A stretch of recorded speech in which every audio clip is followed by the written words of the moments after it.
अस्सलाम वालेकुम नाज़रीन, मैं हूं उमर और नाज़रीन इस वक्त हूं मैं टोक्यो के रोपोंगी एरिया में। तो बाकी आपने मेरे वीलॉग्स देख लिए हैं, मैं एक एक करके अपलोड कर रहा हूं। अभी मैं आपको दिखाऊंगा जो टोक्यो रात के 10 बजने वाले हैं, तो लोग यहाँ पे किस तरह अपनी लाइफ को स्पेंड कर रहे हैं, यहाँ पे क्या माहौल है मैं आपको दिखाता हूँ। ये देखें,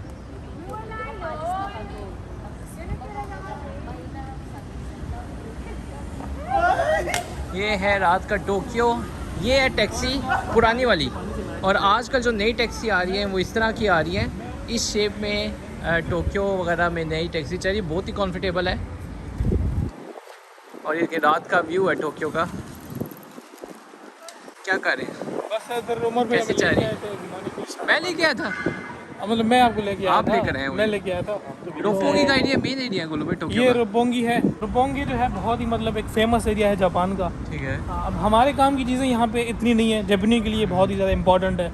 हमारा तो मतलब बिल्कुल कि ना हम पीते कुछ हैं, तो यहाँ पे ये है कि बार वगैरह बहुत ज़्यादा हैं। बिल्कुल। आज है संडे नाइट है, तो हाँ। अगले कल मंडे है, तो मंडे को लोगों के काम होते हैं, हाँ। तो इसलिए इतने ज़्यादा लोग आपको यहाँ पे नज़र नहीं आएंगे। हाँ। लेकिन यहाँ पे अगर ये सैटरडे वगैरह हो, फ्राइडे नाइट वगैरह, तो बहुत ज़्यादा यहाँ पे रश लगा होता है। वो तुर्किश कोई रेस्टोरेंट है? हाँ, यहाँ पे है तुर्किश।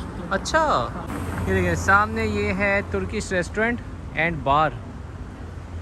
चल और आगे चलते हैं।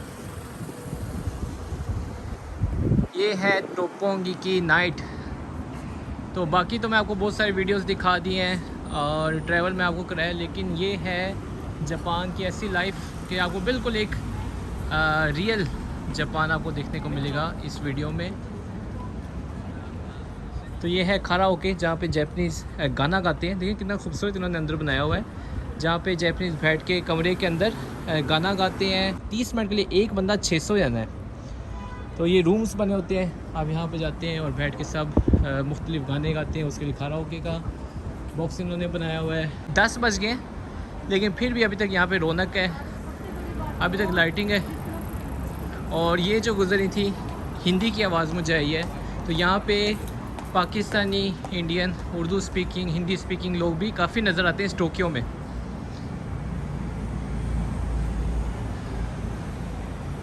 तो खूबसूरत एरिया है, और वही बात है कि आपको जापान में आप कहीं पे भी हो, आपको हॉर्न की आवाज़ नहीं आएगी। लोग बहुत ही मैनर्स के साथ गाड़ी को ड्राइव करते हैं,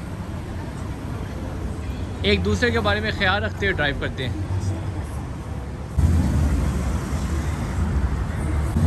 चले आगे गोलू भाई। बस अब जैसे थे आप आगे, एक तो ये कि आगे चलना है या तो अच्छा, फिर ये मेन रोपोंगी का एरिया है ना? रोपोंगी ये लिखा है सामने। अच्छा, ये लिखा है, देखिए रोपोंगी, वो लिखा है रोपोंगी। तो अब अगर वहाँ पे सामने ट्रेन स्टेशन है, अगर हमें वापस अपने उधर एरिया में जाना है तो हम यहाँ तो पे वैसे ज़्यादातर ऐसे ही माहौल है टोक्यो में, आप कहीं पे भी जाएं, आसाकुसा जाएं या ऐसे ही है, शिबुया वगैरह में तकरीबन ऐसे ही लगता है। ऐसे ही है, लेकिन ये है कि अगर आप वीकेंड पे आएंगे हाँ तो लोग आपको ज़्यादा मिलेंगे, रश ज़्यादा होगी। हाँ, तो ये चीज़ें आज खाली रश नहीं है, बाकी ऐसे आपको टोक्यो तकरीबन नजर माहौल आएगा। तकरीबन ऐसे ही है। अब जिस तरह ये दुकान है, लेकिन फ़र्क ये होता है, जिस तरह वो इकिनारी स्टेक यहाँ पे छोटी सी दुकान है ना, बोलो भाई टोक्यो में प्रॉपर्टी बहुत महंगी है। हाँ। टोक्यो के रेंट वगैरह बहुत ही एक्सपेंसिव है। हाँ। लेकिन यही दुकान अगर नागोया में होगी तो इसके साथ 5, 10, 15 पार्किंग भी बनी होगी, पार्किंग बनी होगी और कॉन्फिटेबल होगा, खुला होगा। खुला होगा। यही जो इसकी ब्रांच है नागोया में भी है। अब अगर दूसरे एरिया की बात करें, गिंजा जाएंगे आप, हाँ। जैसे ये स्क्रीन है वहाँ पे, यहाँ से ज़्यादा यहाँ पे थोड़ी बहुत शॉप की स्क्रीन है, डिजिटल उस कोने स्क्रीन पे है। है। हाँ। तो वहाँ पे वो पूरी रो जो है, हर शॉप के बाहर हाँ। इस तरह की स्क्रीन डिजिटल लगी हुई है। ये जो है डिफरेंस है अगर हम बात करें गिंजा की सही। और बाकी जो एरिया वो अक्सर देखने में आता है ना कि बहुत ज़्यादा स्क्रीन लगी होती है, बड़ी होती है स्क्रीन। वो कौन सा एरिया है? वो गिंजा है। वो गिंजा का एरिया। गिंजा का एरिया। सही। तो वो जैसा जो बहुत अक्सर तस्वीरों में और वीडियोज़ में भी आ रहा होता है, तो वो गिंजा है। गिंजा है। टोपोंगी एरिया के हम लोग मेन चौक पे खड़े हैं। इस तरफ भी रोड जा रही है, यहाँ पे भी, इस तरफ भी, यानी हर तरफ रौनक लगी है। वो टोक्यो टावर को पीछे नज़र आ रहा है, वो छोटा सा टोक्यो टावर। दुकानें इसी तरह ही हैं लाइन में।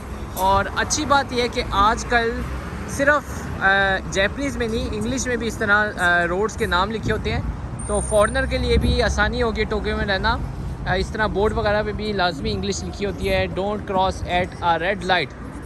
कितनी नॉर्मल बात लिखी है कि हर एक बंदे को पता है कि रेड लाइट क्रॉस नहीं करनी होती, लेकिन जापान में अक्सर ऐसा होता है, नॉर्मल बात है कि रेड लाइट क्रॉस ना कर, लेकिन उसके लिए स्पेशल बोर्ड बना के इन्होंने रखा हुआ है। तो ये है रात का टोक्यो जो अभी हम लोग इंजॉय कर रहे हैं। बस चलते हैं गोलू भाई आगे, ठीक है। अपनी ट्रेन किससे पर जाना, आप ट्रेन बताएं कहाँ पे जाना है। ट्रेन ये सामने ट्रेन जब आप कहें बस ट्रेन भी चढ़ते हैं आगे। तो हम अपने होटल की तरफ वापस चलते हैं। तो ये था रात का टोक्यो। उम्मीद करता हूँ आपको वीडियो पसंद आई होगी। मिलते हैं फिर इंशाल्लाह और वीडियो में। मुझे देना कोई आपको तो वाईफाई अच्छा ओके मैंने- ओके, अल्लाह हाफिज़।